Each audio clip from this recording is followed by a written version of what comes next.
Hi guys, welcome to the feature month of Narrandera, and I'm joined by Ozzy and Cassie Fikri. Hi guys, how are you? Yeah, we're good. How are you? Good, thanks. I'm looking forward to this conversation. The backyard that you're sitting in is I've driven past it many times. You've turned your little home abode into a thriving business called the Yard Cafe. So I might actually just start on that one. You guys moved to Narrandera Shire in 2022 and opened your business early 23. Tell us about your journey. Where did you come from and how did you go in opening up a business? A lot of questions there, but I'm sure you can handle it. You go ahead, Bob. Um, we moved from the Southern Highlands, so south of Sydney, Bowral and Mittagong area. And we just came to a crossroads in our lives, whether to sort of build and stay there or go on a big family adventure and change our lives and have our two young boys grow up in the country. And Oz was travelling out west with a friend to pick up a motorbike, as you do in Adelaide. And he passed through Narrandera, stayed the night, ate at the pub, went to the bakery, called me and said, Cass, I've stumbled across this town called Narrandera. It is so lovely. The people are wonderful. And I've started looking in the real estate windows. And at first I said, where the hell is this Narrandera, Oz? Where are you? And it all sort of snowballed from there.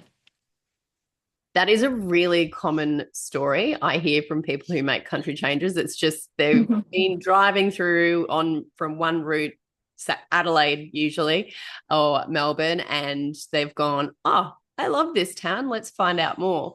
So, what I guess, Oz, what drew you to Narrandera?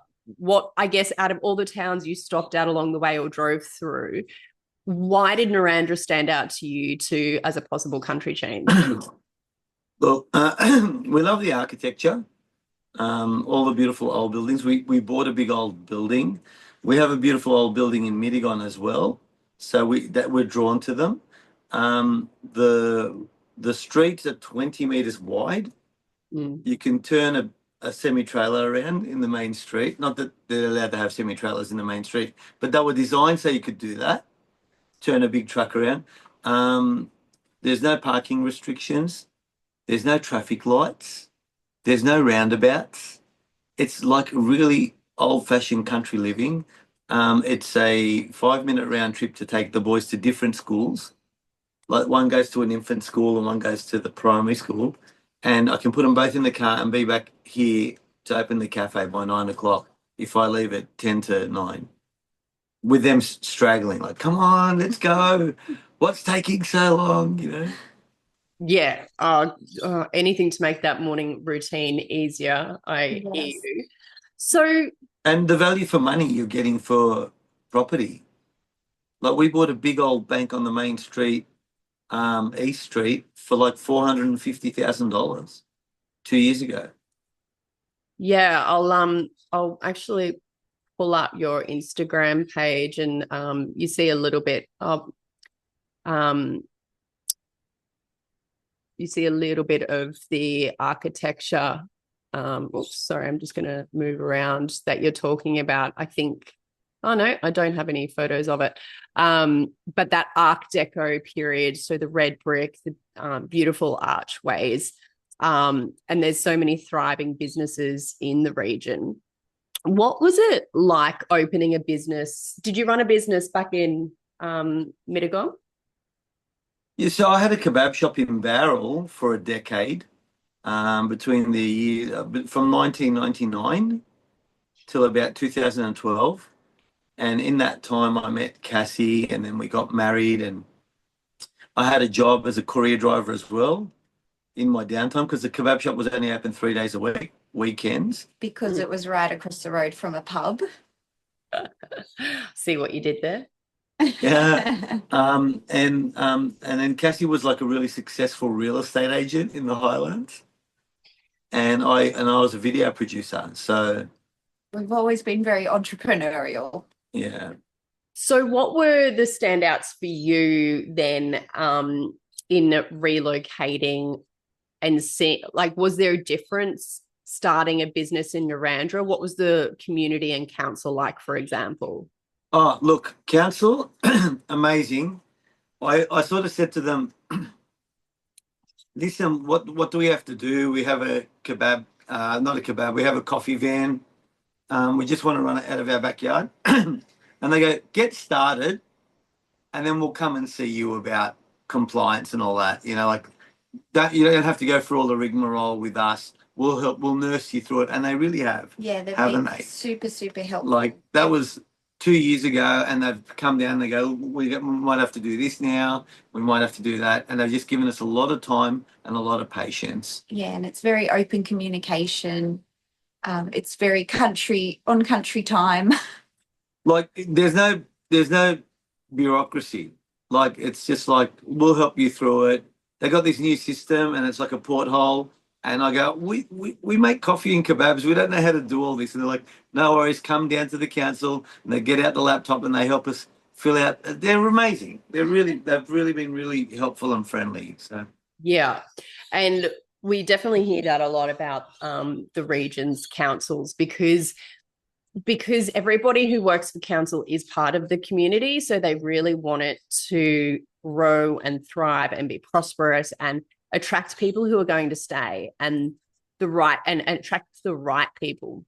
And because the Riverina is so diverse, every shire sort of offers something really unique to an individual or a family who might be seeking something specific. So I'll just pull up a map actually so people understand where Narrandera is. And this is probably one of the draw cards. And as you were saying, you drove, move that screen over there.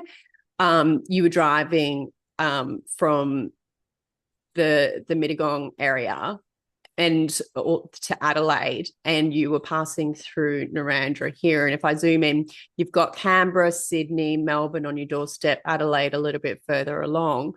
But around Narrandera, you've got a lot of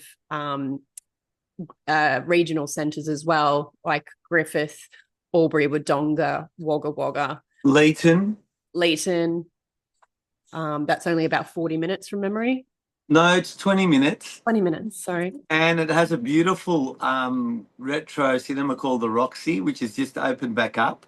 Yes. Fully funded by the local council and local people. And we just went and watched our first movie there with our kids. And it was amazing. What did you see? We watched The Mummy. Like they're showing all these old retro films too. So. Oh, cool. Like the original one from the 90s or whatever it was. Yes, that one. Yeah. Can't believe that's classified as retro now. Dear. So yeah, and I think that's one of the unique aspects is that because you're so close to so many areas, and like you said offline, you've flown out of Narrandera Airport to get to Sydney and then fly on to other locations. You're still just a hop, skip, and a jump from so many areas.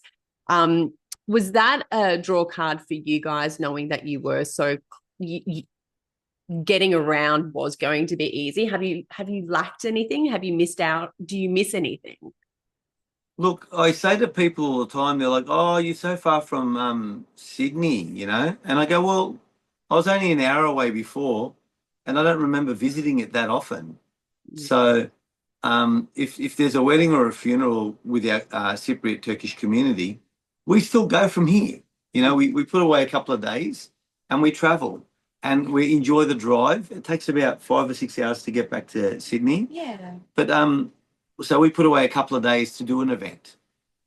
We'll spend one day and then we'll stay at my parents' place in Mittagong and then we'll go to the event, and you know what I mean?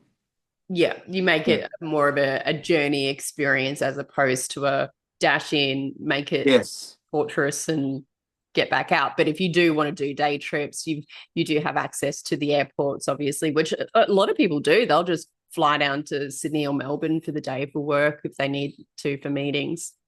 I remember HFA, one of our clients, is a charity that works out of Sydney, wanted to fly me into Turkey during the earthquakes. And I had all this camera gear and we're at Narrandera Airport and the wrecks, and the lady goes, you can't get on the plane with all this stuff.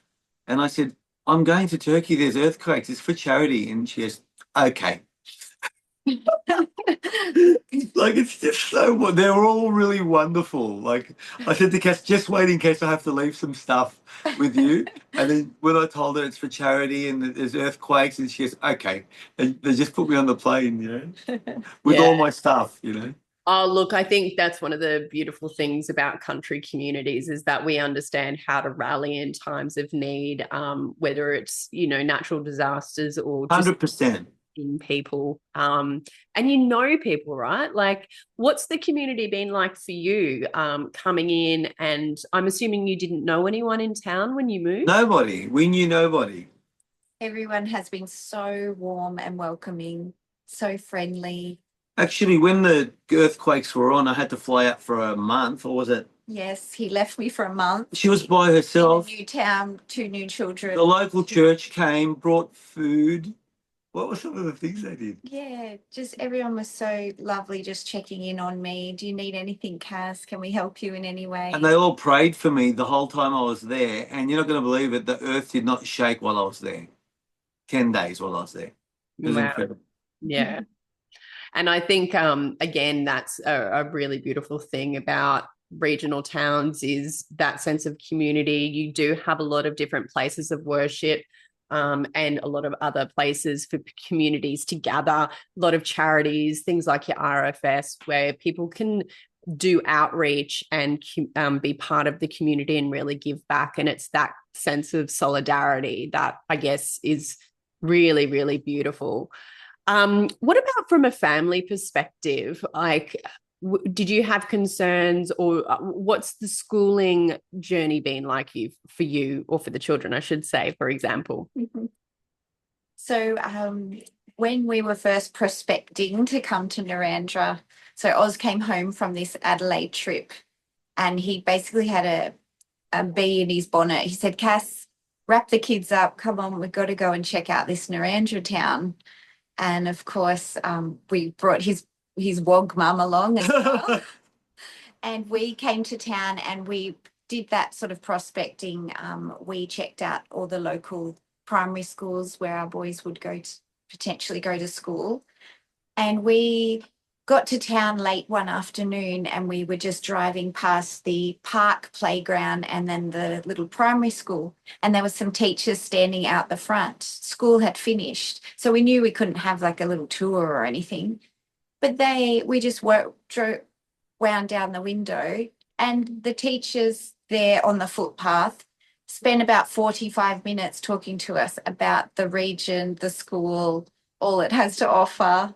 And then they said, come back tomorrow and our principal will show you through the school. Yeah. Sort of like, no appointment needed. Just come on in, guys. And You'll love it. My little one was too young to start kindergarten, but he's a bit of a rebel. And I said, listen, I'm really worried about one of them starting school here and the other one not. Can we just start this one early? And if he's no good, we'll repeat him. And they go, of course we can. So I didn't have to do daycare. I just put him in the kindergarten. He was just on that cusp. And a lot of families do have that sort of worry. Do I hold them back and send them at 6 years old? Or he was just slightly younger than 5. But we didn't want... He was 6 months younger. He was 4.5 years old. We didn't want him just going to a preschool and sitting in a playground, in a sand pit and playground. Mm-hmm. So we found the little infant school out here, and I'd never heard of an infant school. So an infant school is just kindergarten, year 1 and year 2, and it's a very small school environment, and they get so much extra attention and teachers aides in the classroom. It's amazing. And they learn leadership because by year 2 they're holding the assemblies with the blazers on, and so that's so cute. Yeah. Oh my goodness! They raise the flagpole every morning. Yeah, they got a lot of responsibility. They go on all these little excursions. So our older one had 2 years at that school, or 1? Yes, yep. He had 1. He commenced in year 1. No, year 2. Year 1. No, they wanted him to go into year 1 because he started young as well. And when he got there, he was insistent. He goes, no, I'm in year 2. And they're like, oh, well, we'll see. He goes, no, there's nothing to see.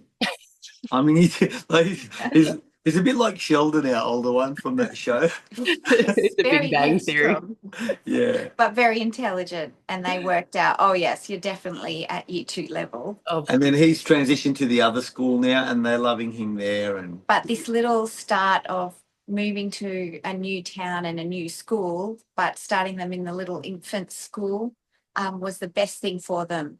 And they've really blossomed in their confidence. I was actually really worried because we moved a lot when I was a child, and I went to a lot of different schools, and I was worried that my eldest hadn't been in a fist fight yet, and I'm like, what's going on? Like, what's happened? And I think it's the world in general. I think everyone's sort of talking it out a bit more, and teachers have got a better grip on stuff. But yeah, they've had a really peaceful transition, both of them. Yeah. yeah, and I think as well, and maybe you can add some comments around this. The teachers know the families; they're on the journey with the children for a lot more time, and they're not as overwhelmed with such large class sizes. So they've got that ability to get to know the kids and the family on a much deeper level, which I think definitely helps with that transition, that piece, as you were talking about. Absolutely. They ring us on our mobile phones and they say, "Can you come down? Something's happened, this that, and the other." So we go down and we have a talk out, and it's wonderful. And No. a lot of the teachers come to the cafe for coffee, and we know them all. It's community or local community. They're your two words when it comes to country parents. So what do you guys do when you're not, doing the school thing and the cafe thing? What do you do for fun? What do you do adventures in the local community? Tell me about what you do from a recreational perspective.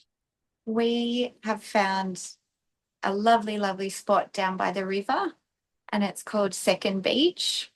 So at first when we moved here, we just were going to the wonderful Lake Talbot Water Park, which is our big, huge swimming pool and slides coming out of the mountain and everything. And the boys loved that. But I was lacking sand under my feet. And then we found the locals told us about these wonderful river spots. And there we were. There it is. Yeah. So yeah, the top left one. See that one? Top left one. So it's like a beach, and then when you get in the water, it's not muddy; it's sandy like the beach. Super clear. Looks beautiful. It's so nice. And of course, Narrandera is very well known for its beautiful koala sanctuary. So that's where the second beach is, where the koalas are. So many a times we've been swimming there or sitting there under the shade, and there's a grunting koala in the tree. I know that grunting sound very well. The first time I heard it as a child, it scared me a lot. Yeah, we thought it was a pig. Yeah. I'm like, someone's a pig loose out here. And for those listening who haven't heard this sound, you might want to Google it after just so you don't get a fright. It's very distinctive. And once you know it, you just know, oh, there's a koala close by. Yeah, absolutely. And look, there are so many. If you're into your flora and fauna, the Riverina, Narrandera, Leeton, Griffith, all those areas have these amazing wetlands. They've all got something unique, whether it's the wetlands, the koala sanctuary, all connected by the beautiful rivers system, the Murrumbidgee and the Murray, depending where you are in the Riverina Murray area. But they all intersect, and it's just so peaceful. And a lot of the council areas have beautiful bike pathways, areas where you can take your dog, great playgrounds for children, etc.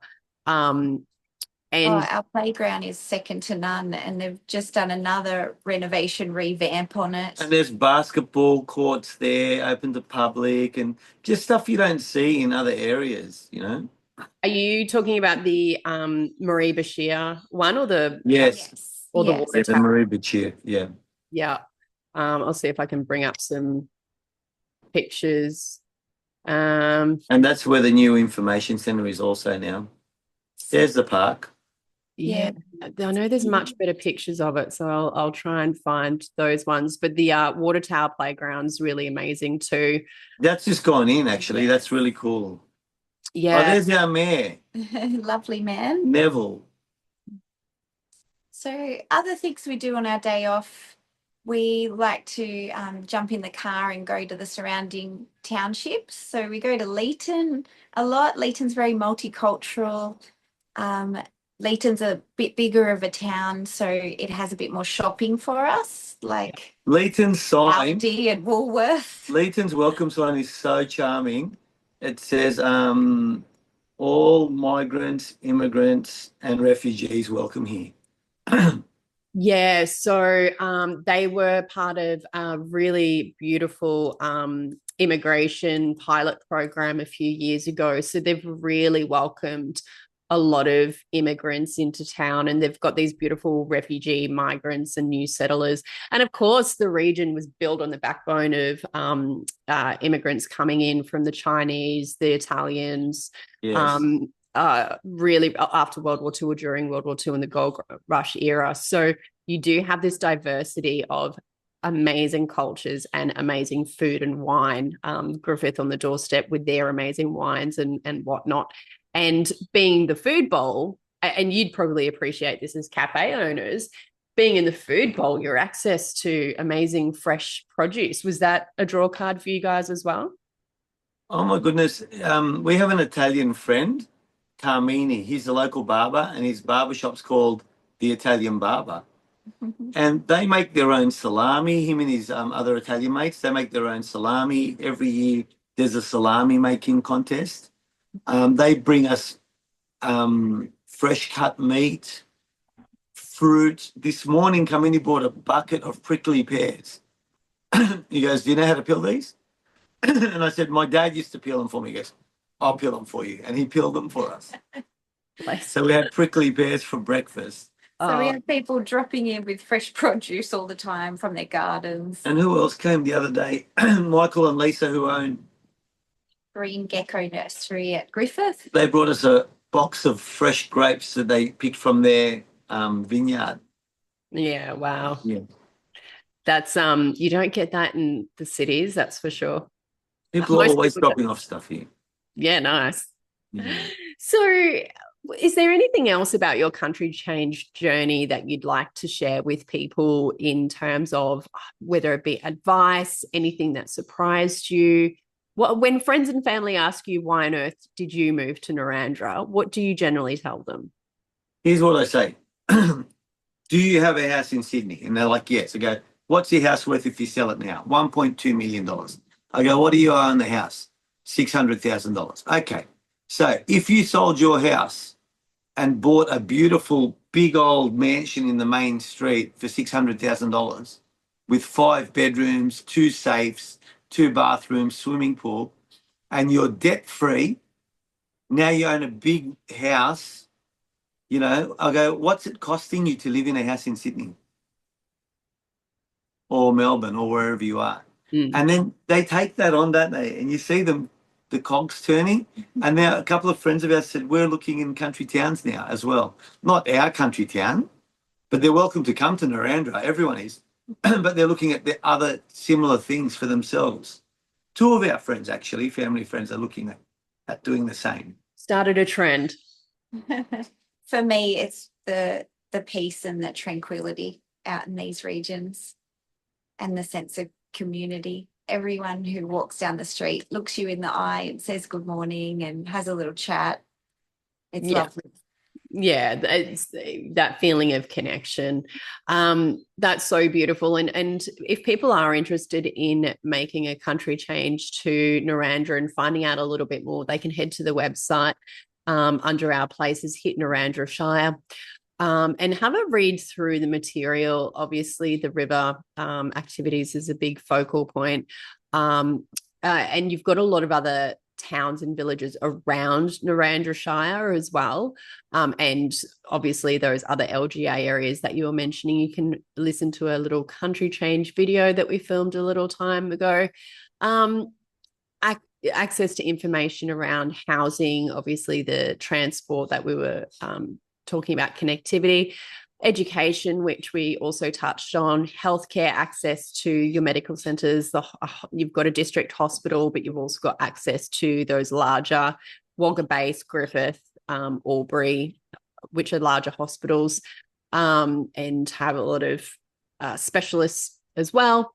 That beautiful Art Deco history that is synonymous with Narrandera and the Leeton areas, as well as a range of recreational arts.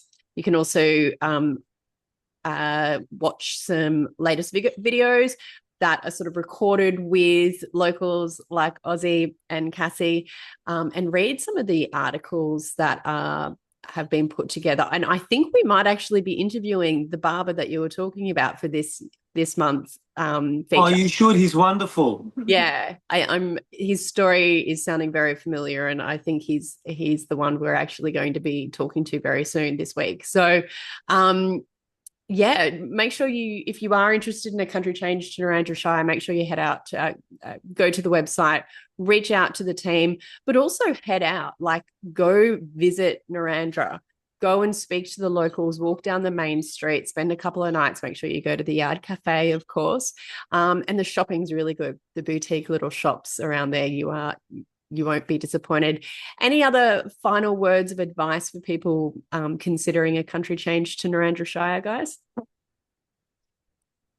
Come and visit, come and have a swim in the river, come and talk to some locals. Get some sand between your toes. People wouldn't expect to hear that as advice when you're talking inland, so That's right. don't have It's to. quite magical. It is magical. What are they had the water skiing national contest here yesterday. People came from all around Australia to ski in Narrandera, water ski in Narrandera. Yeah. If you think nothing happens in the country, you're very, very wrong. There is an event, a market, a convention of some type on every single week. It's crazy. I completely agree with you there. Because I work in this space, there is so much to do. You'll never be bored. In fact, you'll probably be busier, but it's a good type of busier. Yes. So thank you so much for your time, and I look forward to visiting the Yard Cafe and sharing. Well, maybe not sharing. I don't share ice cream. Your ice creams look amazing. Oh, you don't want to share that. No. Please come and say hi. We'll make you a Turkish coffee to try. Oh, I've had Turkish coffee. I'll make sure that's first thing in the morning, not in the teaspoon stands up in itself. It's amazing. Yes. Lovely to meet you. Thank you. Thank you so much.